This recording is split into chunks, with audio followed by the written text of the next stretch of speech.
The charities linked to Sarah Ferguson on Monday certainly moved quickly to distance themselves from her. It began with one scandal, but it quickly became something far larger, a test of discipline, legitimacy, and unity within the modern House of Windsor. When the decades-old affair allegations involving Sarah, Duchess of York, resurfaced, the story did not merely reopen an embarrassing chapter of the past. It detonated a fresh storm that struck directly at the dignity of the royal women themselves. And in a stunning miscalculation, Queen Camilla, attempting to extend what she called simple human compassion toward Fergie, found herself dragged into the very center of the whirlwind. Within hours, commentators, royal historians, and the online echo chambers revived the most painful accusation of her life: that she was the woman who destroyed a marriage, who destabilized the monarchy, and who, in the eyes of some, indirectly contributed to the tragic fate of Diana, Princess of Wales. The Windsor machine, built on control and immaculate distance, suddenly found itself fighting a multi-front crisis, protecting the institution's moral authority, shielding the Princess of Wales from collateral fallout, containing the reputational freefall of Queen Camilla, and ensuring that the scandal connected to Sarah Ferguson did not bleed further into the core of the monarchy. What unfolded within the first 48 hours was a rare glimpse into how the modern royal household operates under red alert conditions, swift, silent, and surgical, with King Charles, Princess Anne, the Prince and Princess of Wales, and the palace's senior strategists acting in distinct but tightly coordinated roles. This is the backdrop against which the Fergie scandal erupted again, not simply as a tawdry relic of the 1,990 seconds, but as a severe blow to the collective image of royal womanhood, a pillar of the monarchy traditionally associated with restraint, dignity, and unshakable moral standards. For the first time in years, the royal family was forced to confront questions they had worked meticulously to bury. How many second chances can a disgraced duchess receive? Why do certain figures remain within the royal orbit despite repeated humiliation? And crucially, who, in the palace, decides the boundaries of forgiveness? The flashpoint arrived when unverified, but widely circulated reports alleged that Sarah Ferguson's long-rumored affair with Texan businessman Steve Wyatt had begun during her pregnancy with Princess Eugenie. Within minutes, the tabloids seized on the angle, not simply as a personal failing, but as a direct affront to the institution, a stain on the crown's feminine honor, as one newspaper put it. Online forums multiplied the outrage tenfold, framing the scandal as the most severe attack on the moral standing of royal women in modern memory. It was precisely at this volatile moment that Queen Camilla, speaking informally to a small group during a charity visit, was overheard saying she felt deeply sorry for Sarah. Those 8 words were all the fire needed. The reaction was immediate, brutal, and unrelenting. Commentators accused Camilla of extending grace to a woman who has disgraced the monarchy, while she herself was dragged back into the darkest narrative of her past: the affair with Charles, the destruction of Diana's marriage, the years of secrecy, and the decades-long struggle to gain public acceptance. Hashtags comparing Fergie and Camilla as the two destroyers trended across social media. Royal historians called Camilla's sympathy a catastrophic lapse in judgment. The Queen Consort, who had spent nearly 2 decades rehabilitating her image, was once again framed as the outsider who does not understand the emotional boundaries of the British public. And while Camilla found herself engulfed in the backlash, King Charles reacted with the decisiveness of a man unwilling to let a secondary scandal spiral beyond containment. Within hours, palace aides executed the first step of the crisis protocol: distance. Absolute, immediate, non-negotiable. Sarah Ferguson's name disappeared from briefings. She was removed from planned event drafts. No upcoming engagements would place her anywhere near senior royals. The king even instructed that Royal.uk, the palace's official online archive, review every page referencing Fergie and prepare temporary removals if necessary. The message was unmistakable. The monarchy would control this narrative, not be consumed by it. Behind the scenes, Charles transferred all operational handling to the private secretary and royal communications office, ensuring that he himself remained untainted by the day-to-day chaos. Publicly, the king intensified his slate of high-duty engagements, military ceremonies, state receptions, charity leadership summits, presenting himself as the embodiment of stability, while the scandal grew louder outside palace walls. Yet the most telling reaction came from Princess Anne, who viewed the resurgence of the Fergie scandal as a direct violation of royal discipline. In private discussions, Anne was reportedly adamant: Sarah should be removed from all royal residences, particularly Royal Lodge, where she has lived for years alongside Prince Andrew. For Anne, the equation was simple: The monarchy's integrity outweighs personal convenience, emotional leniency, or nostalgia. She pushed for an immediate internal communique that reaffirmed zero tolerance for behavior undermining the institution's dignity. And as the outer layers of the monarchy scrambled, the inner core, the Prince and Princess of Wales, prepared to deploy their quiet yet decisive counterbalance. Catherine, now inadvertently placed at the center of the conversation about royal feminine virtue, stepped into her role with the serenity she is known for. New statements, new reactions, new acknowledgments. She appeared in public with children and young families, visiting hospices, reading programs, and early childhood centers, the image of calm continuity. In contrast to Camilla's stumble, Catherine's silence became a shield for the entire institution. William, meanwhile, strengthened communication protocols, blocking leaks, tightening press access, and reinforcing the palace's off-record lines with trusted editors. His message was simple: the monarchy speaks with one voice, and that voice does not belong to Sarah Ferguson. For nearly 2 decades, she had worked relentlessly to soften her public image: charity work, quiet composure, deep loyalty to the king, and a deliberate avoidance of controversy. But in a single unguarded moment, her expression of sympathy toward Sarah Ferguson unlocked every wound the public had chosen to forget, but never forgiven. The criticism came from every side. Senior royal commentators accused Camilla of misreading the national mood, while online forums branded her remark as insulting to Diana's legacy. The narrative quickly hardened into a dangerous frame: that the queen consort, once vilified for her own affair, had extended compassion not to the victims of royal disgrace, but to the very woman whose scandal now threatened the moral standing of the monarchy. History repeats itself, one columnist wrote, and Camilla has aligned herself with chaos yet again. The speed of the backlash caught even the palace by surprise. Aides initially attempted to dismiss the remark as a casual comment taken out of context, but the damage was already done. For a generation that still sees Diana as the moral compass of the monarchy, Camilla's gesture toward Fergie reopened the old questions: who is worthy of redemption? Who decides who receives mercy? And why does compassion always seem to flow toward those who break the rules rather than those who uphold them? Inside the palace, the mood shifted from irritation to alarm. Senior advisors reportedly briefed Camilla to maintain absolute silence and halt all informal interactions with press or public. Her upcoming engagements were reviewed line by line to ensure she would not be placed in situations where casual comments could be overheard or misconstrued. The queen consort, normally warm and conversational, was instructed to adopt the same restrained style long used by the late Queen Elizabeth II: private, cautious, and nearly wordless. But while Camilla retreated, the public pressure intensified. A wave of criticism framed her misstep not as an isolated slip, but as symbolic of a deeper tension within the monarchy, a struggle between tradition and personal emotion, discipline and modern empathy. The monarchy cannot afford selective compassion, one historian told Sky News. Especially not when the institution is under scrutiny for its treatment of women. Meanwhile, Catherine's contrasting approach, impeccable silence, became a kind of statement in itself. With no words uttered, she was elevated as the embodiment of the values the public wanted to see restored: discretion, steadiness, and principled neutrality. Photos of the princess visiting an early childhood center went viral, not because of the event, but because her calm presence served as a counterweight to Camilla's mistake. Commentators described it as a masterclass in crisis optics. Within the internal hierarchy of the palace, this created a ripple of discomfort. It was impossible to ignore that Catherine's image, already polished by years of discipline, now appeared almost untouchable in comparison. The contrast was not engineered, but it was undeniable, and the public saw it clearly: the future queen consort radiating stability, while the current one stumbled. As the backlash spiraled, King Charles quietly expanded his schedule of military engagements, placing himself physically and symbolically at the center of national life. Each appearance, a regimental inspection, a remembrance ceremony, a diplomatic reception, was designed to reaffirm authority. Every handshake, every speech, every carefully staged photograph communicated the same message: the monarchy is steady, the monarchy is focused, the monarchy is bigger than scandal. Yet beneath the ceremonial surface, tension simmered. The queen consort knew she had handed her critics a weapon. The palace knew it too, and the public, sensing vulnerability, continued to press. If Queen Camilla's misstep ignited the public storm, Princess Anne's entrance marked the moment the royal household shifted from reaction to enforcement.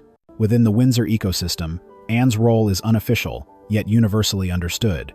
She is the monarchy's disciplinarian, the anchor of tradition, and the last person any member of the family hopes to disappoint. And in the wake of the Fergie scandal, she moved not with haste, but with the cold precision of someone who had seen too many crises to tolerate another spiraling into chaos. Sources close to the palace describe Anne's mood as controlled but steely. She did not raise her voice. She did not express outrage. Instead, she demanded clarity and action. Her view was blunt. Sarah Ferguson, already a repeat offender in the eyes of the institution, had once again become a liability. And liabilities, in Anne's world, are not to be accommodated. They are to be contained. Her first directive targeted the most sensitive and symbolic issue, Royal Lodge. For years, Anne had privately disagreed with the idea of Sarah living under the same roof as Prince Andrew, not out of personal animus, but because it blurred the boundaries between private indulgence and institutional dignity. Now, with scandal erupting anew, the arrangement had become indefensible. Anne insisted that Sarah be temporarily removed from all royal residences until the situation stabilized, describing it, according to insiders, as a necessary reinforcement of standards. Oh, this was not merely about geography, it was about optics, authority, and reaffirming the palace's hierarchy. Allowing Sarah to remain at Royal Lodge while her scandal-dominated headlines risked sending the worst possible message, that the monarchy tolerated breaches of decorum if they were committed by familiar faces. For Anne, whose worldview is forged around service and sacrifice, such ambiguity is unacceptable. The royal family leads by example, or it loses the right to lead at all. The second action Anne took was quieter, but even more consequential, a direct conversation with Prince Andrew. Unlike Charles, who often navigates conflict through diplomacy, Anne favors candor. Those familiar with the exchange describe it as unflinching. The topic was not merely Sarah's scandal, but Andrew's responsibility to protect the institution from further embarrassment. Anne reminded him, with the bluntness only a sibling can deliver, that his own reputation was already precarious. The palace could not withstand simultaneous crises tied to the same household. Any sense of impropriety, any sign of blurred boundaries, any hint of loyalty to personal comfort over institutional needs, all of it had to stop. What made Anne's intervention particularly powerful was her moral authority. She is the royal who never wavers, never indulges, never courts attention. Her life is built on discipline. When she speaks, it is from the vantage point of a woman who has given more to the monarchy than almost anyone alive.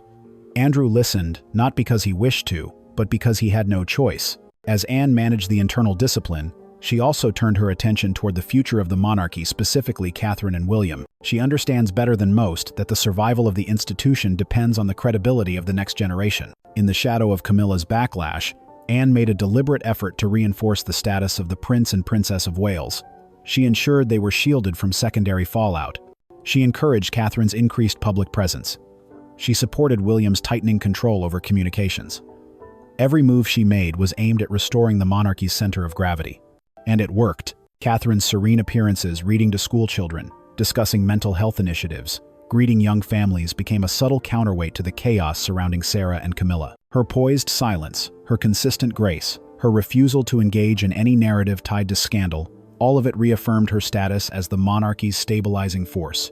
Anne recognized that the public needed an anchor, and Catherine provided exactly that. Meanwhile, William's behind-the-scenes operations grew increasingly influential. As the scandal escalated, he expanded his quiet command over royal communication. Editors described receiving firmer briefings. Outlets noted reduced access. Leaks that might have previously slipped through suddenly vanished. A more disciplined palace began to re-emerge, one that reflected William's methodical, measured style. Anne privately approved. This was precisely the kind of leadership she had always hoped to see from the future king. Yet beneath the recovery, unresolved tensions remained. Camilla, chastened by backlash, kept to her prescribed silence, but the unease lingered. Her attempt at compassion had exposed a deep divide between how the public views the past and how the royal family manages it. The Diana-era wounds resurfaced, the old narratives reawakened, and while the palace focused on containment, the emotional fracture among royal watchers persisted. But for now, order had been restored not through soft diplomacy nor public statements, but through the firm, unwavering intervention of Princess Anne. The monarchy was stabilizing, but the storm was far from over. As Princess Anne imposed discipline within Windsor walls, the responsibility for restoring calm in the court of public opinion fell squarely upon the Prince and Princess of Wales. In any royal crisis, whether involving errant uncles, disgraced duchesses, or misjudged remarks from senior figures, the monarchy instinctively turns toward its most stable assets. Today, that stability has a name: William and Catherine. Their role was not announced, nor formally assigned. It didn't have to be. In the public imagination, they are already the embodiment of continuity, the future that reassures, the contrast to scandal, the anchor against instability. When chaos strikes, the public looks for maturity, steadiness, and moral gravitas. And in this particular crisis, with the reputations of royal women under siege, Catherine's presence became more than symbolic. It became essential. The first step in the Wales strategy was silence. Deliberate, strategic, ironclad silence. Just as the palace barred Camilla from unscripted remarks, William and Catherine adopted the opposite approach. They said nothing because nothing needed to be said. In a crisis where words had become liabilities, absence became authority. Catherine's silence, in particular, carried a weight unmatched by any press statement. Her refusal to engage in the Fergie narrative created a clean divide. She would not contribute oxygen to a scandal that threatened the very dignity of royal womanhood. Instead, she focused on what she does best, embodying normalcy, devotion, and purpose. Within days of the scandal reigniting online, the princess appeared at an early years development center, kneeling beside toddlers, speaking to young mothers, discussing literacy programs.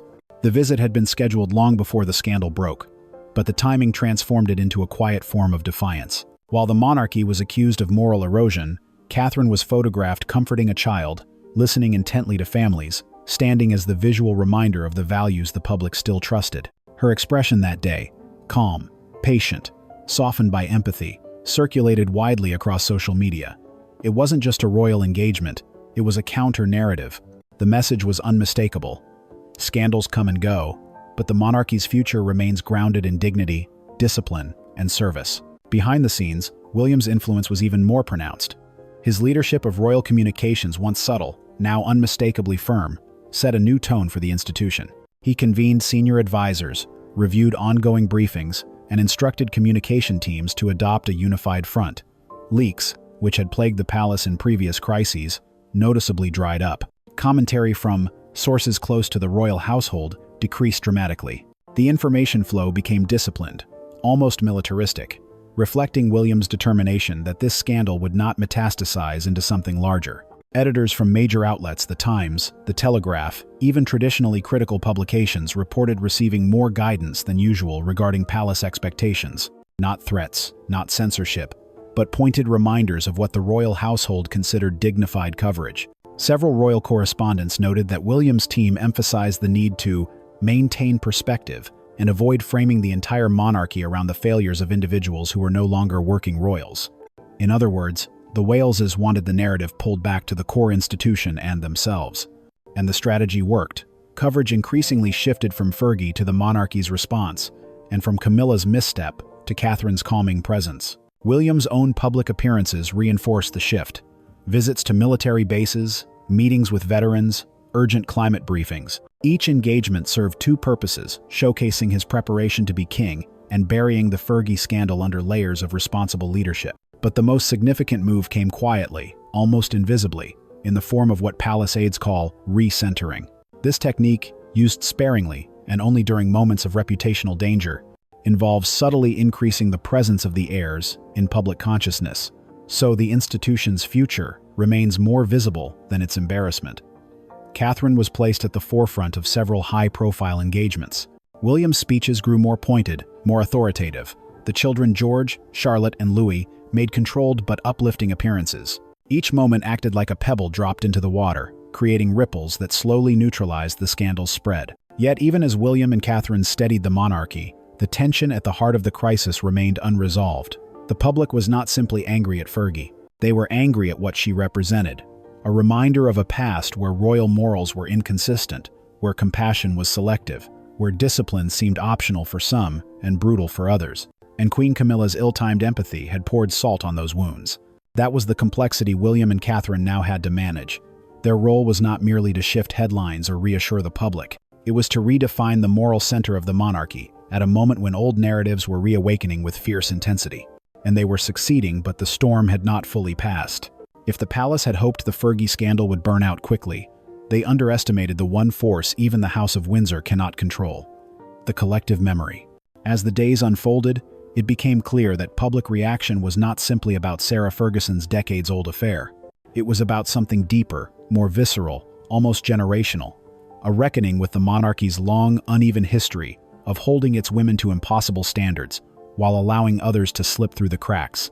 For older Britons, the resurfaced scandal triggered memories of a time when royal women were expected to embody perfection. For younger generations, raised in the age of transparency and digital permanence, it revived the unresolved trauma surrounding Princess Diana, a cultural wound that has never fully healed. And at the center of the storm stood Queen Camilla, whose single comment of sympathy toward Fergie had unintentionally reopened the most painful narrative of her life. The backlash sharpened into something like moral comparison.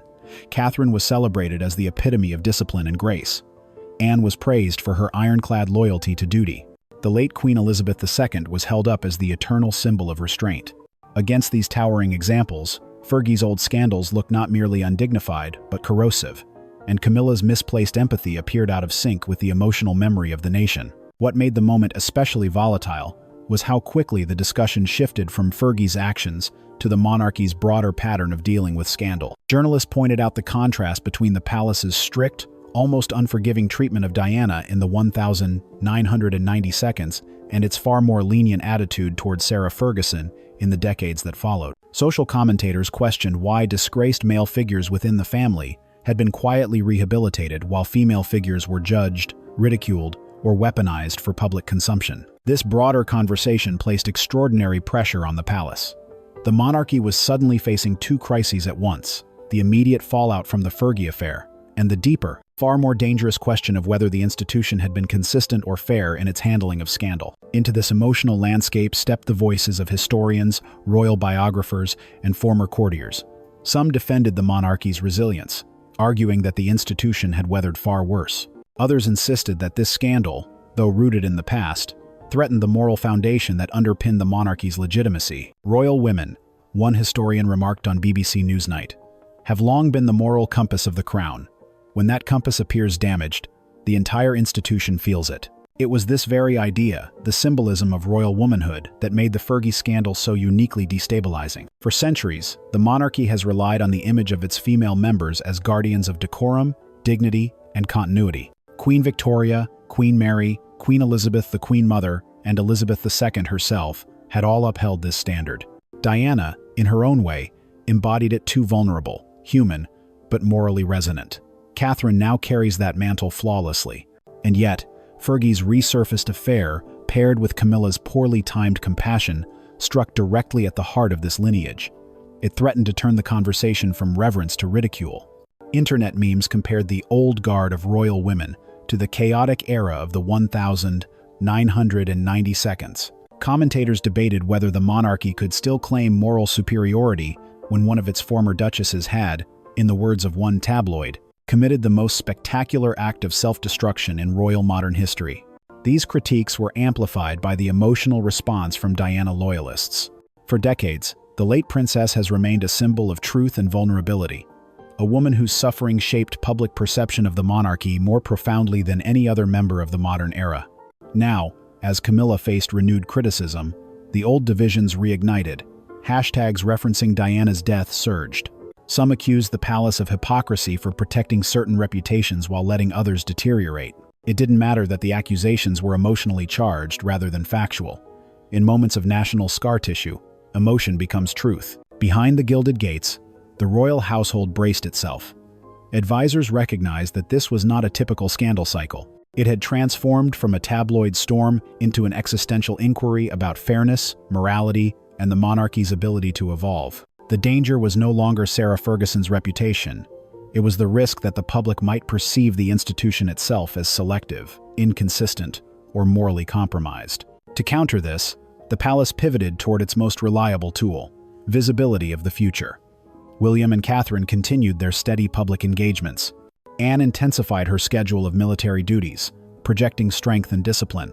Even King Charles deliberately shifted his speeches toward themes of service, unity, and national responsibility. The strategy was clear: drown controversy beneath a wave of purpose. But the question remained: would it be enough? When the dust finally began to settle, one truth emerged with crystalline clarity. The Fergie scandal had not merely reawakened an old story, it had reshaped the present. What began as a resurfaced affair allegation had evolved into a full-scale test of the monarchy's moral architecture, forcing the institution to confront questions it had long avoided, and ultimately compelling it to redefine the boundaries of forgiveness, compassion, and discipline. The palace's response, though fractured at first, crystallized into a coherent recalibration. King Charles reasserted authority through visibility and duty. Princess Anne reinforced discipline, drawing lines that had blurred for too long. William and Catherine anchored the monarchy's public face, restoring trust through consistency rather than commentary. And Queen Camilla, chastened but sober, retreated into the restraint expected of her position, a reminder that even a queen consort must navigate public perception as carefully as a sovereign. But more importantly, the scandal forced the monarchy to examine the one issue it had tiptoed around for decades: the unequal moral weight placed upon its women. The outcry over Fergie was not simply about impropriety. It was about the symbolic fragility of royal womanhood, a legacy built on generations of expectation, projection, and myth. The public's fury revealed that the crown's female members carry a burden far heavier than their titles suggest. They are not merely representatives of the monarchy, they are its moral spine. And when that spine appears compromised, the institution trembles. In private, senior aides acknowledged this. Conversations held behind closed doors shifted tone, from damage control to introspection. Advisors reviewed guidelines for public remarks, tightened protocols around unofficial interactions, and reconsidered the level of association permitted with non-working royals whose histories pose reputational risks. The unspoken consensus was that the monarchy must not only protect its dignity, it must be seen actively protecting it.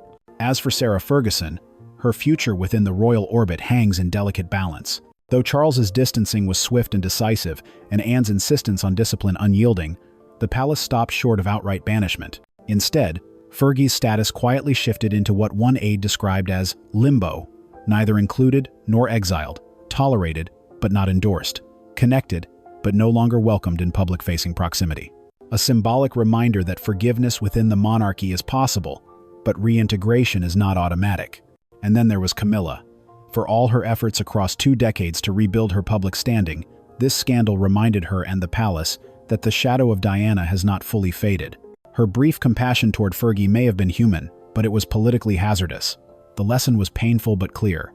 In moments of crisis, empathy must be calibrated, not improvised. Her temporary withdrawal from public spontaneity was not punishment, but protection of herself and of the monarchy she now represents. Yet amidst the turbulence, the Wallaces emerged not merely unscathed, but elevated.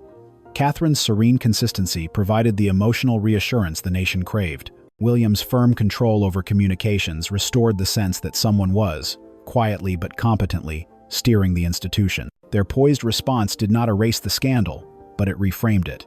The monarchy was no longer defined by Fergie's past or Camilla's misstep, but by the steadiness of its future. By the end of the crisis cycle, something profound had shifted.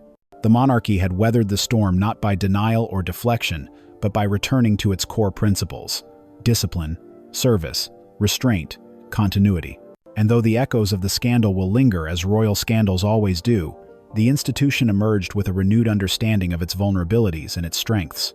The Fergie affair may have begun as a relic of the past, but its resurgence forced the House of Windsor to rewrite its present and reimagine its future. In doing so, it reaffirmed a truth as old as the crown itself.